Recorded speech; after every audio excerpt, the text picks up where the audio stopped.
Doctors, sometimes as a CEO of Spinal Kinetics, I get asked, how does us having an unbiased, independent, excessive motion study where you're able to determine just how badly damaged the spine is, how does it increase my reimbursement, or how do I make money doing this? And for me, it's so self-evident, but I'm going to explain it today in a number of different ways, how it improves your reimbursement. Okay, so first and foremost, your reimbursement for all of your services is determined by the injuries that you're treating. So if a patient comes in with a scratch on their arm and they don't need stitches and all they need is a Band-Aid and they need a little antibacterial ointment, that's not much treatment. Let's say you got a multidisciplinary clinic and you come in and say, all right, well, great, we did that. Now, I can't actually treat that patient for the next 2 months, right? Because I don't have a justifiable injury that will do that. So all of your care, all of your treatment, everything that you're doing is based on the injury. And without an excessive motion test, a reliable excessive motion test, preferably whenever possible, an unbiased excessive motion test, you're missing major injuries. You're deficient in the injury workup. So most doctors, when they get problems where they're saying, oh, look, you're over-treating, and you're working with an insurance company, and the insurance company wants money back from you. Whenever I looked at these types of cases, generally it's not probably a over-treatment situation, but it's a super under-documentation problem. So your documentation is what allows you to get paid. Part of your documentation is your documentation of the injuries. Spinal injuries are threefold. So an injury is derangement to a body part. The body part of a spine only has 2 tissues to it. It just has bone and connective tissue. So it's only 3 ways you can damage the spine. One is you can damage it by a fracture. That's a imaging biomarker to the bone. You have to image that fracture. You can't just say the person's fractured their spine. You can't just say that the person has herniated their disc, right? So the connective tissues are 223 of which are discs. And so if your disc is deranged, you're going to have an imaging biomarker on the MRI. If the non-disc ligaments are deranged, you're going to have an imaging biomarker of excessive motion in a stress X-ray study workup, right? So it's your ability to image and objectively show how badly damaged the patient is, and you do that through imaging. If you have upper cervical imaging injury, cranial cervical junction ligament injury, it'll mimic every symptom of a mild traumatic brain injury. So you have to understand that the imaging allows you clinically to connect things together. But you have to be really good with the imaging. Today, too few doctors are good with the imaging. So many doctors are swayed by non-professionals that say, oh, I don't need this imaging. You don't need this imaging. Hey, I don't want to pay for this imaging. I'm an attorney and I don't want to pay for this imaging. What that attorney is saying is, look, I don't want you to document how severe this injury is, but I also don't want you to complain when I'm cutting your bill by 50, 60, 70% because you so underdocumented the injury itself.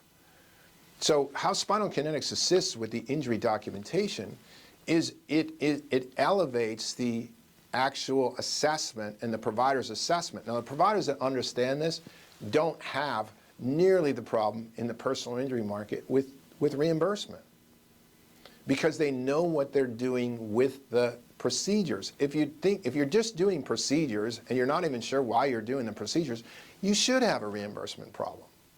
And you're going to have a reimbursement problem.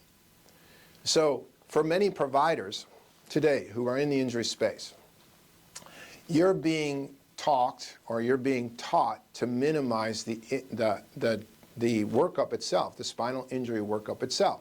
You're being taught, hey, there's too low policy limits. We shouldn't work it up the way it needs to be worked up because we're making our workups based on what the policy says is available to the patient or to the provider. And that's ridiculous. It's absolutely ridiculous.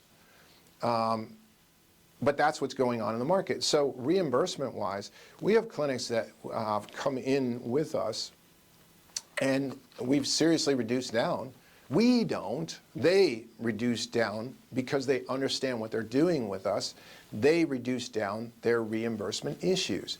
They're not the ones that are saying, oh, I'm just taking a 50% reduction on every single case, or I'm taking a 60 or 70% reduction on every single case. Doctors, I would never do that.